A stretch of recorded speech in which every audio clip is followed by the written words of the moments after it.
राज ठाकरे उद्धव ठाकरेंच्या वाढत्या भेटीगाठींमुळे युतीवर लवकरच शिक्कामोर्तब होण्याची शक्यता आहे। मात्र युतीच्या घोषणेनंतर राज ठाकरे महाविकास आघाडीमध्ये सामील होणार का अशा चर्चा सुरू झाल्यात। या चर्चा सुरू असताना संजय राऊतांनी एक मोठं विधान केलंय।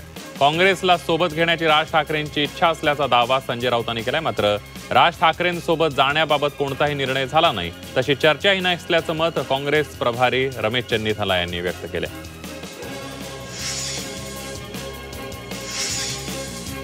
राज उद्धव ठाकरे या युतीबाबत हायकमांड निर्णय घेणार असल्याची माहिती नाना पटोले यांनी दिली आहे। राज ठाकरे आणि उद्धव ठाकरेंची युती झाल्यास त्याबद्दल हायकमांड निर्णय घेणार असल्याचं नाना पटोले म्हणाले। जिथे आघाडी होईल तिथे एकत्र, नाहीतर स्वबळावर निवडणूक लढू असं नाना पटोलेंनी म्हटलंय। जिथे शक्य तिथे युती होणार, तर जिथे शक्य नाही तिथे समोरासमोर लढू असं विधान मुख्यमंत्री देवेंद्र फडणवीस यांनी केलंय। मुंबई महापालिकेचा आढावा पुढील आठवड्यात घेतला जाणार असून युतीबाबत परिस्थितीचा विचार करून निर्णय घेतला जाणार असल्याचं फडणवीस म्हणाले। राज्यात जातीय सलोखा ठेवा, स्थानिक पातळीवर बोलताना जातीवाचक बोलू नका अशा सूचना शरद पवार यांनी पदाधिकाऱ्यांना दिल्यात। सरकारमधील काही नेते आणि मंत्री सध्या वादग्रस्त बोलत असल्याचा चिमटाही पवारांनी विरोधकांना काढलाय। स्थानिक स्वराज्य संस्थांच्या निवडणुकीत एकत्रित निवडणूक लढवण्याच्या निर्णयावर या आठवड्यात निर्णय घेतला जाईल अशी माहिती शरद पवार यांनी दिली आहे। महाविकास आघाडीचे नेते एकत्रित बसून निर्णय घेतील। आगामी स्थानिक स्वराज्य संस्थांच्या निवडणुकांमध्ये राजकीय पार्श्वभूमी नसलेल्या 50% तरुणांना संधी देणार असल्याचंही ते म्हणाले। आगामी स्थानिक स्वराज्य संस्थांच्या निवडणुकांबाबत मंत्री छगन भुजबळांनी सूचक वक्तव्य केलंय। स्थानिक पातळीवर तिन्ही पक्षांची युती होईलच असं नाही, काही ठिकाणी शिवसेना राष्ट्रवादीची युती होईल तर काही ठिकाणी राष्ट्रवादी आणि भाजपची युती होऊ शकते असं वक्तव्य भुजबळांनी केलंय। नाशिकच्या पालकमंत्री पदाचा तिढा कायम आहे। पालकमंत्री पदाचा तिढा सोडवण्यासाठी अमेरिकेचे राष्ट्राध्यक्ष डोनाल्ड ट्रम्प यांच्याकडे जावं लागेल असं वक्तव्य गिरीश महाजन आणि दादा भुसे यांनी केलं होतं। यावर मंत्री छगन भुजबळ यांनी मिश्किल वक्तव्य केलंय। आपण काही एवढ्या लांब जाऊ शकत नाही। अजित पवार, देवेंद्र फडणवीस, एकनाथ शिंदेंकडे जाऊ शकतो, फार तर पंतप्रधान मोदींकडे जाऊ शकतो असं मिश्किल वक्तव्य भुजबळांनी केलंय।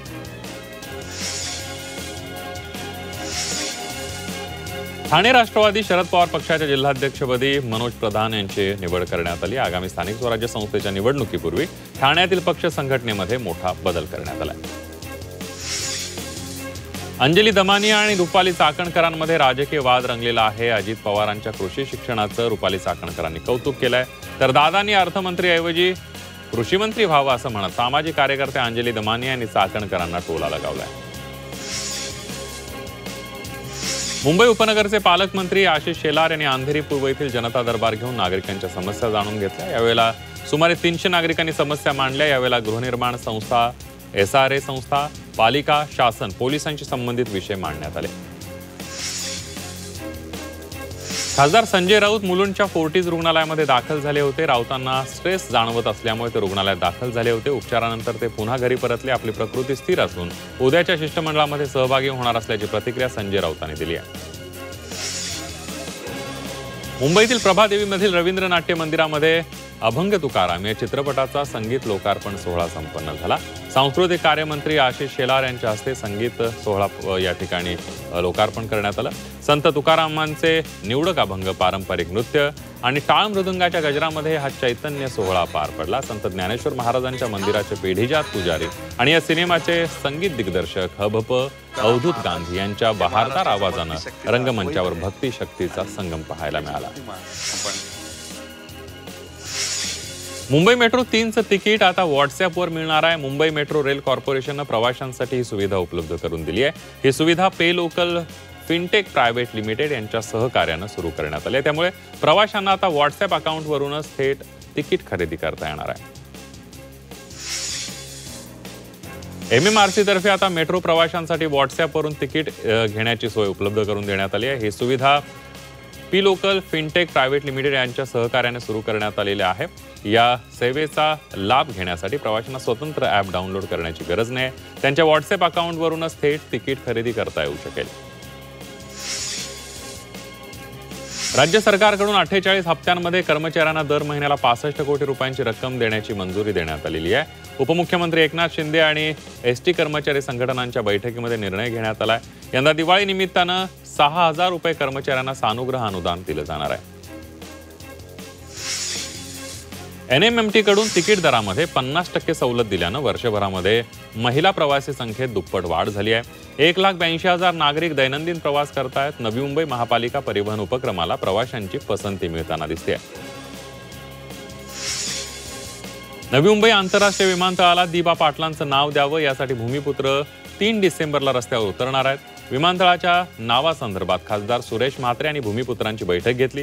या बैठकीत मुख्यमंत्र्यांचा मान ठेवून 60 दिवस आंदोलन नाही, मात्र दिबांचं नाव न दिल्यास 3 डिसेंबरला आंदोलनाचा इशारा देण्यात आलाय. दिबा पाटलांचं नाव न दिल्यास 3 डिसेंबरला लाखोंच्या संख्येनं भूमिपुत्र आंदोलन करणार अशा आशयाचे बोर्ड देखील लावण्यात आले. परिवहन विभागानं जाहीर केलेल्या महाराष्ट्र मोटर वाहन ॲग्रिगेटर नियम 2025 वर भारतीय गिग मंचाने आक्षेप घेतलाय. या नियमामध्ये ॲप आधारित प्रवासी वाहनांवर मर्यादा ठेवण्याबाबत तरतूद केलेली नाहीये. त्यामुळे ॲप आधारित प्रवासी वाहनं अमाप झाल्यास त्याचा फटका सामान्य टॅक्सी आणि रिक्षा चालकांना बसण्याची शक्यता आहे. मुंबईतील एल्फिन्स्टन पूल बंद करण्यात आला. त्यामुळे दादर परिसरात पूर्व पश्चिमेला जोडणाऱ्या लोकमान्य टिळक पुलावरील वाहतूक कोंडीत प्रचंड वाढ झाली आहे. तर आता दिवाळीच्या पार्श्वभूमीवर या ठिकाणी आणखी वाहतूक कोंडी होण्याची शक्यता आहे. मुंबईतील एल्फिन्स्टन पूल वाहतुकीसाठी बंद केल्यानं करी रोड आणि चिंचपोकळी या जुन्या पुलावर वाहतुकीचा सर्वाधिक ताण येतोय. अवजड वाहनांची वाढती वर्दळ आणि दीर्घकाळ पुलांवर थांबणारी वाहनं यामुळे पुलांच्या सुरक्षिततेलाही धोका निर्माण होण्याची शक्यता आहे. दादरच्या इंदू मिल इथं उभारलं जाणारं भारतरत्न डॉक्टर बाबासाहेब आंबेडकरांच्या स्मारकाचं काम डिसेंबर 2026 पर्यंत पूर्ण होईल असा विश्वास सामाजिक न्यायमंत्री संजय शिरसाट यांनी व्यक्त केलाय. स्मारक आणि पुतळ्याच्या कामाचा शिरसाट यांनी आढावा घेतला. मुंबई महापालिकेला 15% एकात्मिक गृहनिर्माण आणि अन्य योजनेअंतर्गत 426 घरं विक्रीसाठी उपलब्ध झाली आहेत. या घरांची सोडत काढण्यात येणार असून यासाठी आठवडाभरामध्ये जाहिरात प्रसिद्ध केली जाणार आहे. मात्र भायखळ्यातील अत्यल्प उत्पन्न गटातील 270 चौरस फुटांच्या घराची किंमत 1,07,00,000 रुपये आहे. राज्यात उत्कृष्ट कामगिरी केलेल्या निर्यातदार उद्योजकांना महाराष्ट्र राज्य निर्यात पुरस्कार देण्यात आला. मुख्यमंत्री देवेंद्र फडणवीस यांच्या उपस्थितीमध्ये, त्याचबरोबर उपमुख्यमंत्री एकनाथ शिंदे, उपमुख्यमंत्री अजित पवार आणि उद्योगमंत्री उदय सामंत यांच्या हस्ते या उद्योजकांना सन्मानित करण्यात आलं. घाटकोपरच्या माता रमाबाई आंबेडकर नगरच्या पुनर्विकासाच्या पहिल्या टप्प्यातील कामासाठीच्या निविदेमध्ये अखेर BG शिर्के समूहाने बाजी मारली आहे. शिर्के समूहाला या प्रकल्पाचा कार्यादेश MMRDA कडून देण्यात आले आहेत. प्रकल्पाचं भूमिपूजन मुख्यमंत्री देवेंद्र फडणवीस यांच्या हस्ते आणि उपमुख्यमंत्री आणि नगरविकास मंत्री एकनाथ शिंदे तसंच उपमुख्यमंत्री अजित पवार यांच्या उपस्थितीमध्ये होणार आहे. मुंबईच्या माहीम किल्ला पुन्हा उजळणार आहे. अनेक वर्षांच्या प्रतीक्षेनंतर अखेर किल्ल्याच्या पुनरुज्जीवन आराखड्याचा मार्ग मोकळा झालाय. सीमाशुल्क विभागाकडून सीमांकन प्रक्रिया पूर्ण झाल्यानं मुंबई महापालिकेनं पुनरुज्जीवन आराखडा तयार करण्यात आलाय. हिरवा कंदील मिळालेला आहे. मुंबई महापालिकेच्या झाडूंवर 1.5 कोटींचा खर्च होतोय. महापालिकेकडून दरवर्षी 16,500 झाडूंची खरेदी केली जाते आहे. त्यांच्या खरेदीसाठी घनकचरा व्यवस्थापन विभागाला तब्बल 1.5 कोटी रुपयांचा खर्च करावा लागतोय. भारताने एप्रिल ते सप्टेंबर दरम्यान आयफोन निर्यातीचा विक्रम केला. ॲपलने विक्रमी $10 अब्ज म्हणजेच तब्बल 88,000 कोटी रुपयांपेक्षा जास्त किमतीचे आयफोन निर्यात केले. भारतात बनवलेले आयफोन अमेरिकेसह इतर देशांमध्ये निर्यात केले जातात. तर 3 लाख लोकांना आयफोनमुळे रोजगार मिळालाय. ऐन दिवाळीच्या तोंडावर सोन्याच्या दरामध्ये नवा उच्चांक पाहायला मिळतोय. सोनं प्रतितोळा 1,28,000च्या पार गेले. आज सोन्याच्या दरामध्ये तब्बल 1,100 रुपयांनी वाढ झाली आहे. तर चांदीच्या दरातही वाढ झाली आहे. चांदीचे दर प्रति किलो 1,85,000वर गेले. त्यामुळे सोनं खरेदी ही सर्वसामान्यांच्या आवाक्याबाहेर गेली आहे. दिवाळीमध्ये मिठाईपेक्षा सुकामेवा भेट देण्याचा कल वाढणार आहे. सुकामेवावरील वस्तू आणि सेवा कर कमी झाल्यानं सुकामेवाच्या दरामध्ये किलोमागे 100 रुपयांची घट झाली. यामुळे यंदाच्या दिवाळीमध्ये सुकामेवाला मोठ्या प्रमाणावर पसंती मिळणार आहे.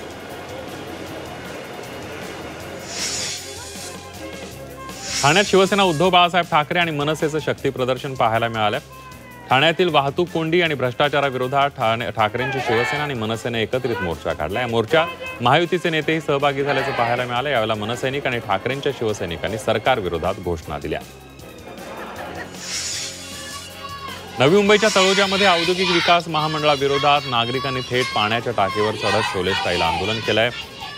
MIDC चिंधरण, त्याचबरोबर कानपोली आणि महालुंगी गावातील ग्रामस्थांच्या जमिनी प्रकल्पासाठी घेत असून त्या बदल्यात वाढीव दराने नुकसान भरपाई मिळावी या मागणीसाठी आंदोलन करण्यात आलं. पालघरच्या डहाणू विधानसभा क्षेत्रात शिवसेनेनं जोरदार शक्ती प्रदर्शन केलंय. डहाणू विधानसभा क्षेत्रातल्या भाजपसह काँग्रेस आणि राष्ट्रवादीच्या शेकडो पदाधिकारी आणि कार्यकर्त्यांनी शिवसेनेमध्ये जाहीर प्रवेश केलाय. शिवसेना उपनेते रवींद्र फाटक आणि जिल्हा प्रमुख कुंदन संखेंच्या उपप्रमुख उपस्थितीमध्ये पक्षप्रवेश सोहळा पार पडला. जिल्हा परिषद आणि नगर परिषद निवडणूक स्वबळावर लढवावी अशी मागणी कार्यकर्त्यांनी केली. मुंबई विद्यापीठाच्या हिवाळी सत्रातील परीक्षा पूर्वनियोजित वेळापत्रकानुसारच होणार आहे. 14 ऑक्टोबर ते 6 नोव्हेंबर दरम्यान या परीक्षा होणार आहे. तसंच समाज माध्यमावर प्रसिद्ध झालेलं परिपत्रक हे बनावट असून अफवांवर विश्वास न ठेवण्याचं आवाहन विद्यापीठ प्रशासनानं केलं. तिसरीपासून शिक्षणामध्ये AI या विषयाचा समावेश करण्यात येणार आहे. यासाठी नवा अभ्यासक्रम आणि प्रशिक्षण आराखडा तयार केलाय.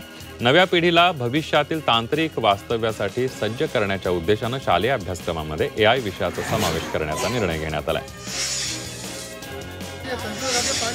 रुग्णालयात केअरटेकर ठेवण्यासाठी प्रशासनाची परवानगी घेणं बंधनकारक करण्यात आलंय. गव्हर्नमेंट मेडिकल कॉलेज आणि JJ रुग्णालय समूहाने रुग्णांसोबत केअरटेकर ठेवण्याच्या नियमाची कडक अंमलबजावणी करण्याचा निर्णय घेतलाय. तर या नियमाचं उल्लंघन करणाऱ्यांवर कडक कारवाई करण्याचा इशारा रुग्णालय प्रशासनानं दिलाय.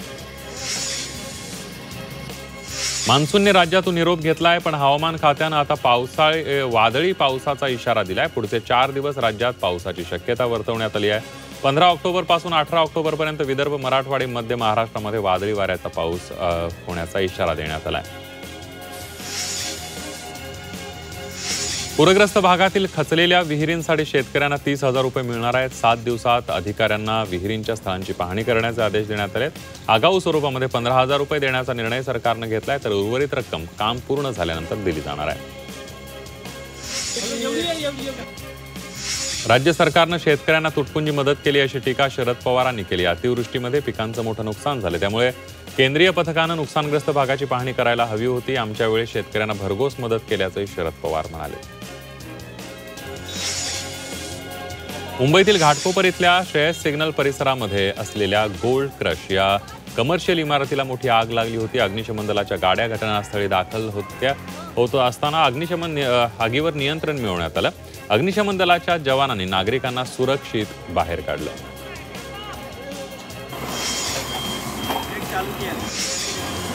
शहापूर तालुक्यातल्या आसनगावमधील औद्योगिक क्षेत्रामध्ये असलेल्या SK प्लास्टोवेअर कंपनीला भीषण आग लागली होती.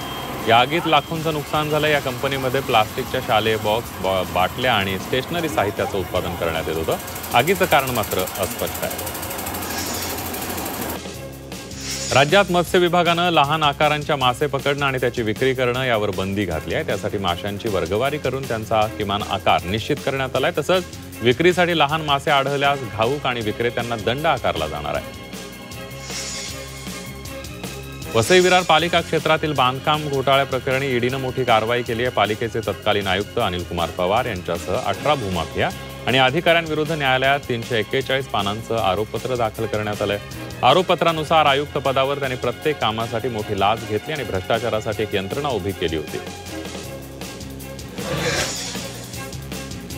शेअर बाजारावर दररोज 17 कोटी सायबर हल्ले होत असल्याचं दिसून येतं. यासाठी सायबर योद्ध्यांची टीम 24 तास कार्यरत आहे. व्यवहार विनाअडथळा सुरू राहावेत यासाठी सायबर योद्धे कार्यरत आहेत. ऑपरेशन सिंदूर दरम्यान एका दिवशी सर्वाधिक 40 कोटी सायबर हल्ले NSE वर झाले होते.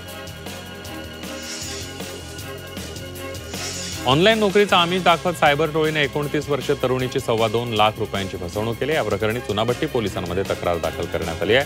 30 सप्टेंबर ते 6 ऑक्टोबर दरम्यान तरुणीकडून 2.25 लाख रुपये लुटल्याचं समोर आलंय.